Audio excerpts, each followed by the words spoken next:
자, 법조팀 조희원 기자에게 좀 더 물어보겠습니다. 자, 조 기자, 이른바 친윤 검사로 불렸던 이창수 서울중앙지검장이 그 대선을 코앞에 두고 사의를 밝혔잖아요. 검찰 내부에서 이거 두고 뭐라고 하는가요? 네, 일단 이창수 지검장이 결국에는 사의를 표명할 것 같다 이런 전망이 전부터 검찰 안팎에서 나오긴 했습니다. 네.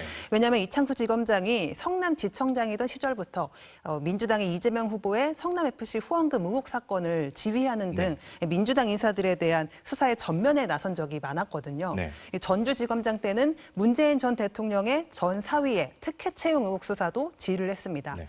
다만 정권이 바뀌어도 일정 기간 자리를 지켰던 이전 검사장들 처럼 대선 이후에 사표를 낼 거라는 전망이 많았습니다. 공정한 선거 관리 등의 할 일도 많은데 대선을 2주 앞두고 사표를 내는 건 예상하지 못했다는 겁니다. 이 앞서 이 리포트에서도 언급을 했지만 이 지검장은 취임 이후 1년 동안 디올백도 도이치도 김 여사 사건은 모두 무혐의 처분을 했잖아요. 그쵸. 이 건강은 표면적 이유고 도이치 사건 재수사 결과에 따라 자신이 감찰 대상이 될 수도 있다는 판단을 한 거 아니냐는 이런 관측도 나오고 있습니다. 그런데 이 조직을 나가서 감찰을 피하더라도 대선 이후에 김건희 여사 관련 특검이 만약에 통과가 되면 이게 감찰이 아니라 수사 대상이 될 수 있는 거 아닌가요? 맞습니다. 이 국회 법사위를 최근에 통과한 그 특검법 내용을 보면요. 네. 김 여사 수사를 의도적으로 고의적으로 지연 은폐하거나 직무를 유기한 공무원들을 기소할 수 있다 이렇게 되어 있습니다. 네.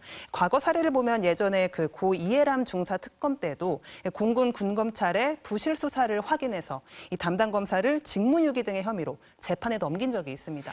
자, 대선이 이제 2주도 안 남았는데 검찰 조직 내부의 위기감이 어느 때보다 고조되고 있다는 얘기가 나오잖아요. 맞습니다. 이 지검장이랑 조상원 4차장의 사의 표명이 엑소덕스, 이른바 그러니까 검찰 탈출의 신호탄이 될 수 있다 이런 얘기가 나오고 있습니다.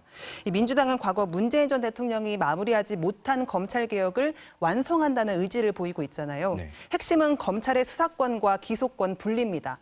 중대범죄수사청을 신설해서 수사권을 주고 검찰은 기소와 공소유지에 주력하게 한다는 건데요. 네. 검찰 내부에서는 사실상 검찰 조직이 없어지는 거라는 우려와 함께 사직이 줄을 이을 수 있다 이런 관측이 나오고 있습니다. 검찰이 개혁을 자초했다는 자성의 목소리도 나오고 있는데요. 그 중심에는 무엇보다 이 사의를 표명한 이 지검장과 조상원 차장 등 김 여사 수사를 이끈 지휘부가 있다는 목소리가 나오고 있습니다. 네, 법조팀 조희원 기자 잘 들었습니다.